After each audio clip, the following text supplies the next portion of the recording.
Hello everyone and welcome to a new series of Touhou Let's Plays. My name is Minogame and today we shall be playing Touhou 6, the Embodiment of Scarlet Devil.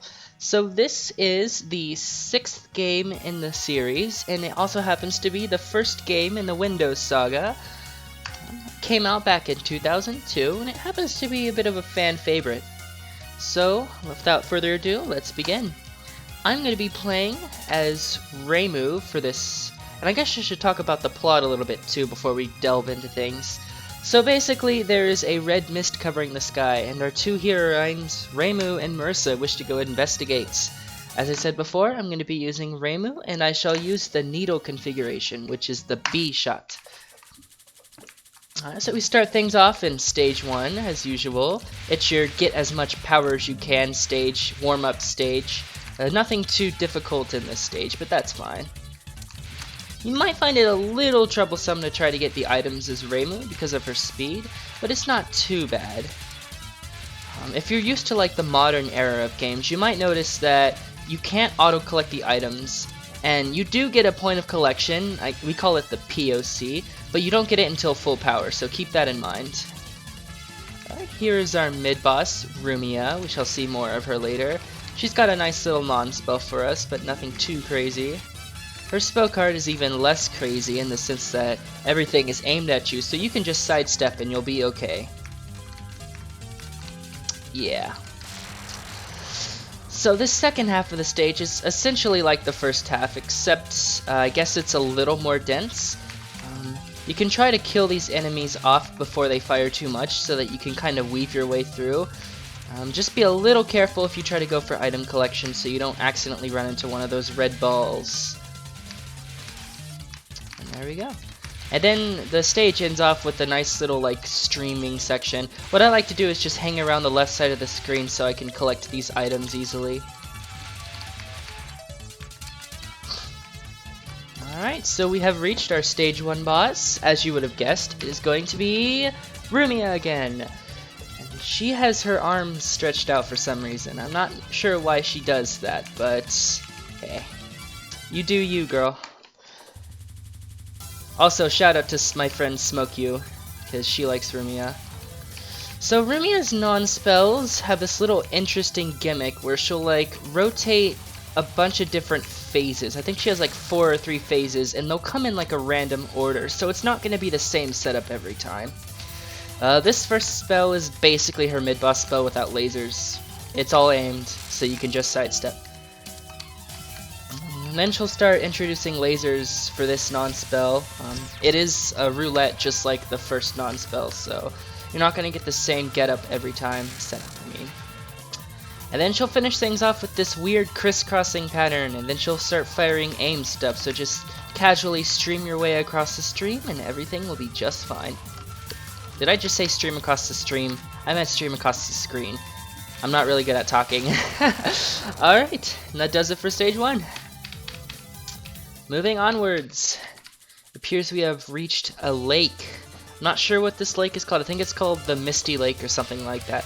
Regardless, it starts off with these enemies shooting like green things at you. However, it's all mostly aimed at you, so you can just kind of stream across the screen. I'm kind of missing some items there, but oh well. I guess I should have noted earlier that this is a no bombs run, so I won't be using any bombs. That means I'm only going to have 8 lives to work with.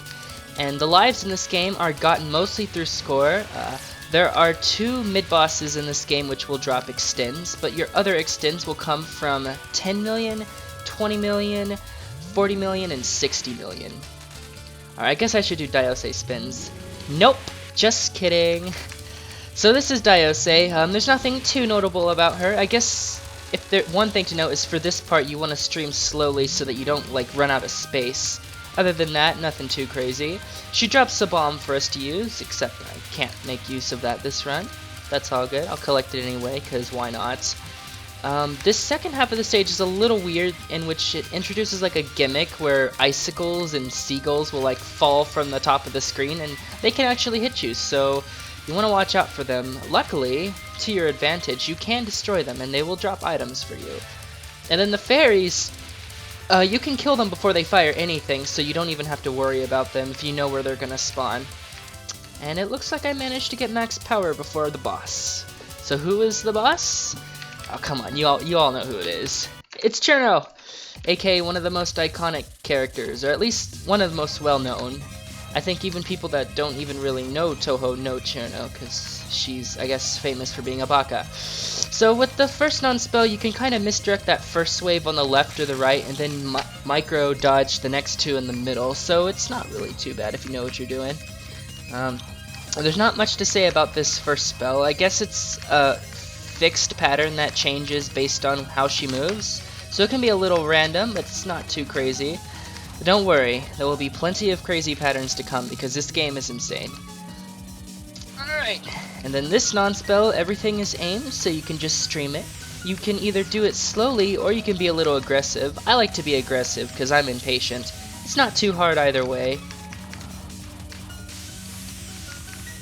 And then this next spell card, if this non would end, is going to introduce a cute little gimmick, which is not so cute because it's kind of annoying, but basically she's going to freeze the screen and all the bullets are just, well, she's not going to freeze the screen itself, but the bullets. And so you might get a little disoriented because you're focused on the trajectory of the bullets and then they'll suddenly stop and it might throw you off guard. But if you know it's coming, it's not too bad. There we go. And then the last spell, she's just going to say fuck all and start firing a random spam of icicle, hail, light blue, whatever you want to call them. I'm not sure what the official name for these bullets are. I think it's like hail or something. Anyway, there we go. Moving onward to stage 3, Scarlet Land. We seem to be approaching a mansion or something. So this stage is going to introduce the Kidamas, which are those little spinning wheel hairball things that you see. And in this part, fairies are just going to shoot aimed kunais, so as long as you stream, everything will be fine. But you want to get yourself to the left side of the screen for this part, because these enemies will start firing walls of pellets. So you want to kill them before they fire so you don't have to deal with their walls. If you know where they're coming from, it's pretty easy. It's going to be left, right, and if you do that, you'll be fine.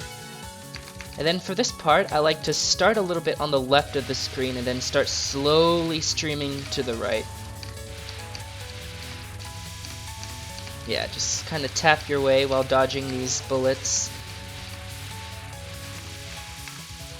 Then we make our way to the mid-boss. I guess the one thing to note about this non is that it can be a little annoying because of the fact that you have to go through a ring before dodging the blue stuff, so that can be a little intimidating. Sellage in LN9 is all static, so you can either memorize it or just sight read it. Both work rather well in my opinion. It dies really quickly too. And she drops us an extend, which is going to be very good. So for this section, it's basically all memorization. The fairies in the lanes are static, and then the other blue kunais are aimed. The only RNG to this section are those white balls. So what you want to do is you want to know which fairies to kill and where to go at what time so that you don't get yourself killed. And if you do that, then everything should be fine.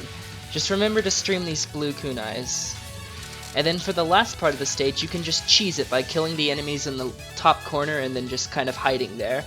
You don't even have to dodge any of the white balls. Alright, this is Mei Linga. She is the guardian of the mansion, and we have to beat her if we want to go inside. She is also every score runner's nightmare. So she starts off with this cute little spiral pattern that then just turns into a random fest, but it's not too bad. She's being especially nice because she's so high up. Her first spell is a little weird because, like, it's really empty in the middle, so all you really need to do is just make a few taps. It's oddly trivial for something you'd see in stage 3, I guess. But don't worry, she's got some crazy tricks up her sleeve. I guess the first of which is she's gonna start using enemies to help her out, and they'll fire aim stuff and she'll fire random stuff, but it's actually not crazy, because you can just kind of stream it and dodge the balls and everything will be good. However, it does get crazy in the form of Dream Vine. This spell is kind of a nightmare. It's not the worst to come, but it is difficult. My only advice is try to focus on safety first and foremost. It can be a bit hard to damage her, so if you feel like you're unsafe, then don't hesitate to stay away from her. I'm being a little too cautious and not getting any damage done on her, but I know that if I try to pursue her, then I'm going to be in danger, so I'll just wait it out and everything will be fine. This Dawn spell, be careful about unfocusing through here. You'll need to unfocus the red wave more often than not, and it can be a little tricky, but as long as you get used to the muscle memory of the movement, all will be fine. I guess this spell is her hardest spell in my opinion, because it can be a little hard to dodge the curved bullets once you're inside the lanes. I'm guessing you're supposed to kind of read the bullets before you go into the lane so you can get in the safe areas, but it's a little difficult. And then the last spell is just a random flurry of bullets and curves.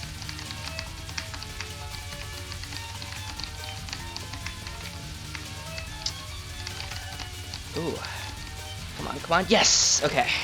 I had to focus there because that was kind of getting a little crazy. And that's it for stage 3!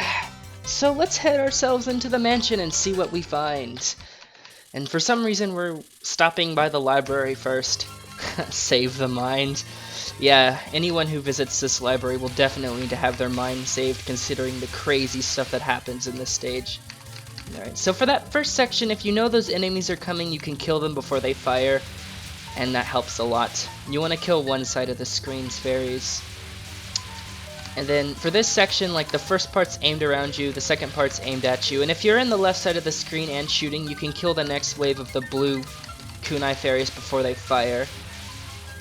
And this one, it's different because the first wave is aimed and the second wave is aimed around.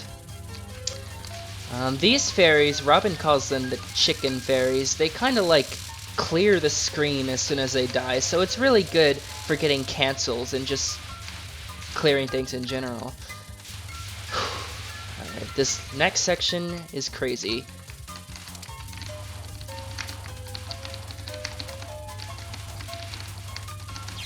Oh, I wanted to capture it. This is the green books section. It's basically the part where everyone dies. It's probably the hardest part in EoSD in my opinion, and it's rather crazy. Alright, this is Koakuma. There's not much to say, but all I will say about her is don't underestimate her, because she can be pretty hard. Sometimes. Alright, for this section you get a little bit of a breather as the stage tries to transition with like the music.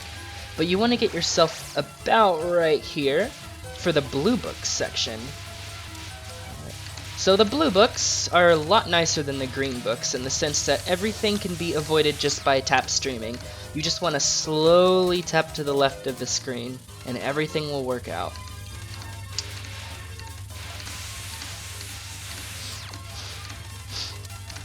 And there we go.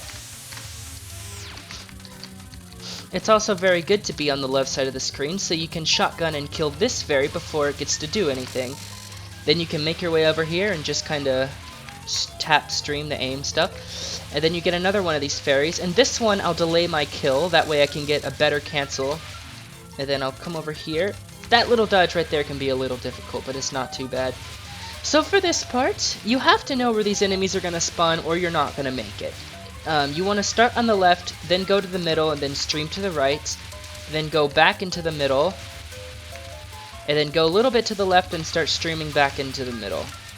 As long as you do this, everything will be just fine.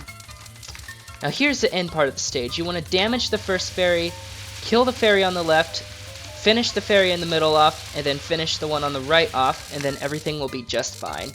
Looks scary, but then you realize that everything's going to be cleared from the screen clears, so it all works out. Alright, now for our stage 4 boss. This is Pacioli. She is the librarian of this mansion, and she is a bit of a gimmick boss because her spell card arsenal is going to be different depending on which shot type and difficulty you are on. So if you go back with a different shot type, don't be surprised when you see different spell cards. She's a pretty tough fight, so let's just get in with it. So her non-spells are the origin of Marisha's non-directional laser, but they're not too bad. Just stream back into the middle, and you can also take note of the fact that the laser hitbox disappears before the sprite, so you can kind of like sneak through. Alright, her first spell is Bury in Lake. This is a very odd spell, and I don't even know how to describe it. Just be prepared to react to really funky situations, because it's a funky spell, I'll tell you that. The second non-spell is basically the first spell, but more dense. But it's still really easy, so there's not too much to worry about. Just stream back into the middle each time, and everything will be just fine. Alright. So now she's going to use Green Storm. So what I like to do for this spell is I try to stay a little bit high on the screen so I can make use of Reimubi's good shotgunning power. As you can see, it dies really fast because Reimubi's a beast. Alright, Water Elf is really annoying because of the bubble hitboxes. I'm going to go ahead and try to concentrate here so I can try to capture it, hopefully.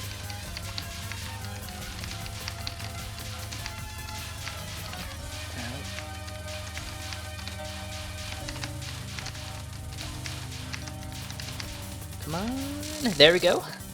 Now for Mercury Poison. This, I don't know if this is static or not, but it's got a general pattern that you can memorize. If you get pushed down to the bottom, don't be intimidated. There's always going to be a way to get back up. It dies really fast too, so there's that.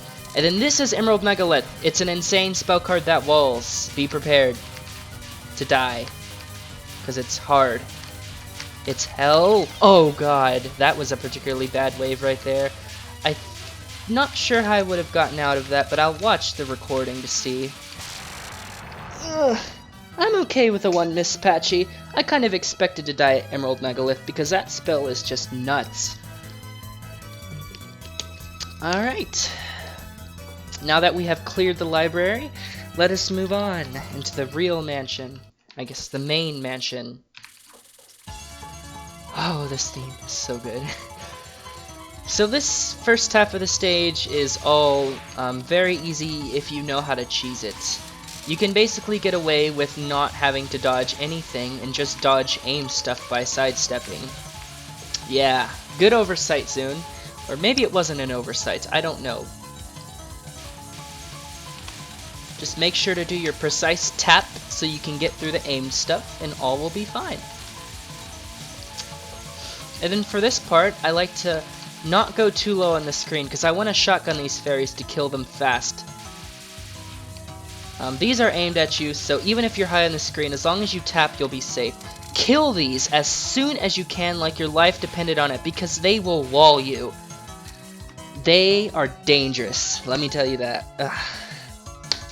Sakia! This is Sakia. She can be completely cheesed. Well, at least her non-spell can. You can just kind of stay above her head and then just start on the right of her, move left, and then move back to the right. You want to time this non-spell as long as possible because there is a spam section after this mid-boss, and you want to neuter it because it can be a little dangerous. The spam section will be shortened because the stage will try to sync with the music. So I'm just going to kind of chill out here. And then on this wave, after this knife wave, I'll make myself back under her and finish her off. Alright. Misdirection. I'm not sure how much RNG is in this spell, but I know if you have a general route for it, it should just be fine.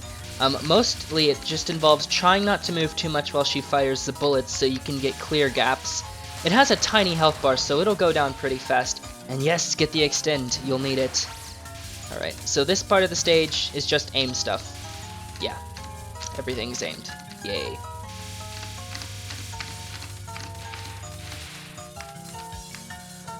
Oh, we've got a tough fight, or tough fights rather, coming ahead of us. So this is the crazy late game I talked about earlier. Everything from here on out is going to be lots of insane RNG, crazy adrenaline, everything under the sun.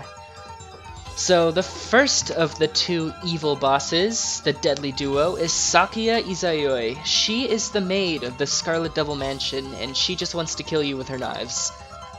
Her non-spells are insane, and her spells are mostly doable except for the final, which is crazy. So without further ado, let's die.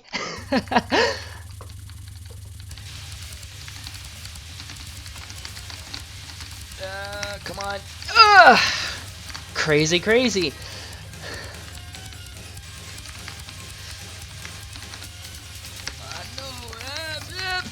Yes! Oh god. See how insane that is? It's so easy to get walled. Alright, so this introduces this character's gimmick. She can freeze time. But that's also kind of good because it allows you to see the gap of the bullets before they can come down. You can plan your route. So it's actually a blessing. So good job, Sakia. Alright. The second non is even worse than the first because they're going to bounce off the walls. And I'm going to have to stop talking so I can concentrate a little bit because I would like to capture this if possible. This is so insane. Yes! Okay. Zawerdo, you can misdirect this on the side to trivialize it.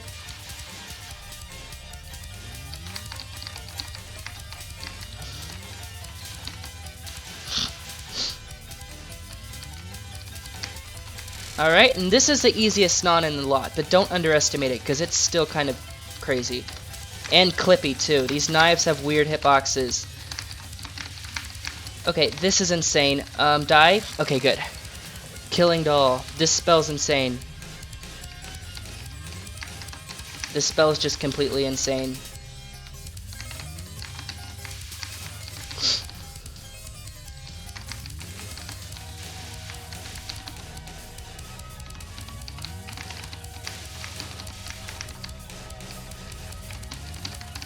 Come on, come on. Yes! No miss, no bomb, stage 5! Woo! Yes, that spell card is nuts because the knives will start to turn back around and snipe you. Alright. Now let's finish this journey once and for all.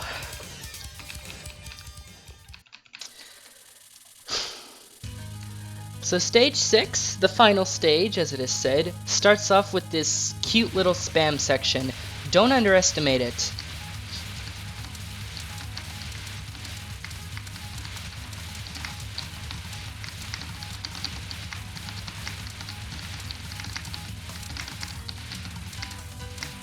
Alright.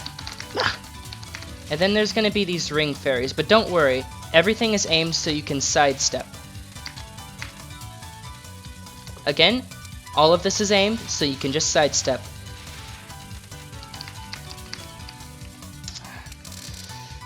And now Sakia is back in action to make your life even more miserable. This non-spell, kill it as soon as you can because it walls. It fucking walls. And then this spell is a random spam.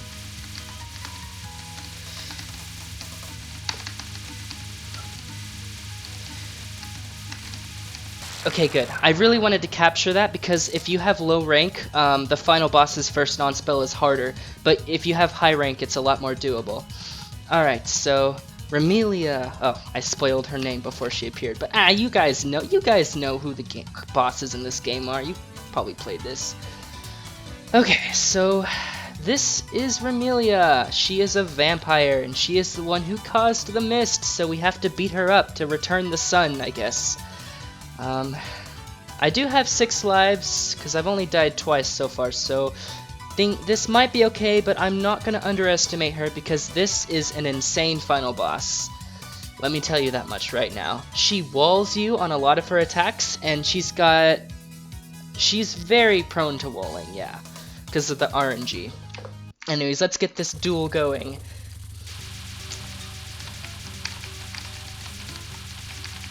So if you captured Eternal Meek, or didn't die, then this first non becomes a lot more doable. Alright. Young Demon Lord is a little bit annoying because it's very easy to get walled here. And the bubble hitboxes are evil too, so don't underestimate them. Yeah.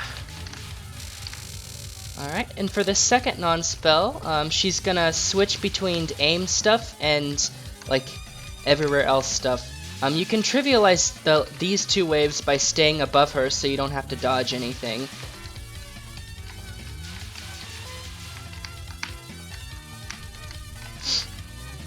Oh shit, wait, what? Oh.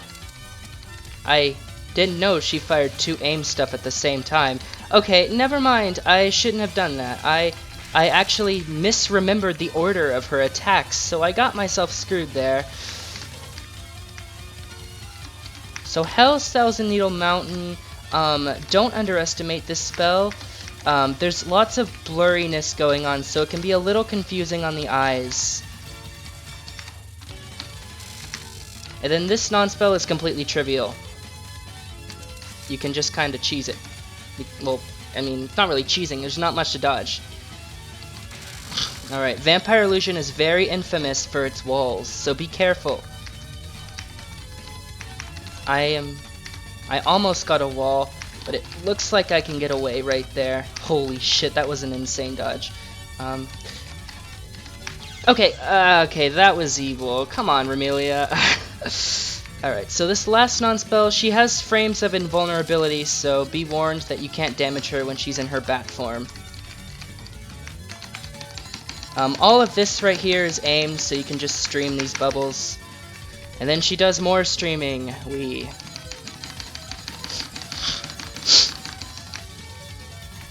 Alright, and then she's gonna go back to the randomness. Oh no! Damn it. Random dodging is hard. Alright, this spell's insane. Try to misdirect the waves.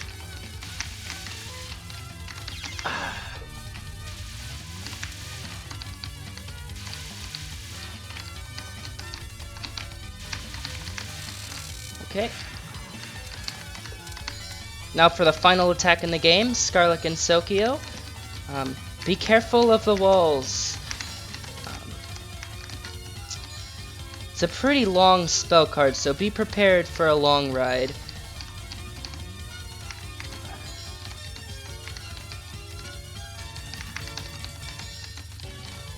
I want to try to capture this if I can, because it's a pretty satisfying spell to cap. Uh-oh, a wall. Shit. Remilia, you make my life so hard. What? I got out of that? Oh my god! Wow!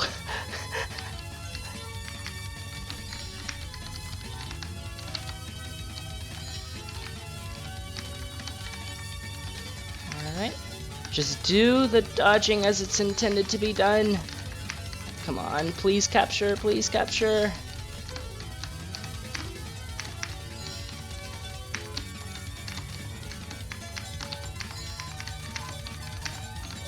I think we got it. Yes! Capture! That was a pretty ballsy capture. That wall, how did I get out of it? Anyway, that's all for EoSD. Woo! No bomb clear. I had a lot of weird deaths on Remilia, but you know what? I'm fine. I'm happy with this. I got a Scarlet and Sakia capture and a No Miss No Bomb stage 5. Alright, so let's move on to the credits. Oh wait, this is the ending. I'm gonna go ahead and skip through it because I actually have the Japanese version, so you can't really read the dialogue anyway. I actually forgot that I had the Japanese version, so sorry about that. If you guys want, I can make sure that the PCB and onward episodes have the English patch. I mean, my LPs aren't really meant to be like crazy story driven, but I don't mind discussing the story from time to time. So let me know in the comments like what you thought of my general style for the Let's Play, because, you know, feedback is very much appreciated for the future episodes. Ooh. So yeah, that was EoSD. EoSD is a lot different than the other games in the sense that a lot of it just has random dodging. Like, it's a very RNG heavy game that doesn't really focus on the crazy tricks that you see in like the newer games. So it's like it has this raw feeling to it that is really nice and refreshing. There's a lot of craziness too due to what the RNG can do to you, so you can have some pretty like intense moments on, especially like Sakia and Remilia. Yeah. It's not my favorite game in the series, but I do respect it for what it does right. And it is good and fun to see the efforts of a lot of the people that play this game, like Cactu and so. Yeah. And all test players, and you, Zune thanks you! Extra stage, Sister of Scarlet. If it was able to do, I would like you to challenge. Nice English, Zune. God knows. That's what we shall be doing next time, so get hyped. I shall input as Mino, because that is me. And there we go. 6 stats. No bombs. I captured 23 spell cards. Yeah. I guess I can save the replay. I'm gonna save it as Mino NB for no bomb. Alright, thanks for watching, and stay tuned for the extra stage. Woo!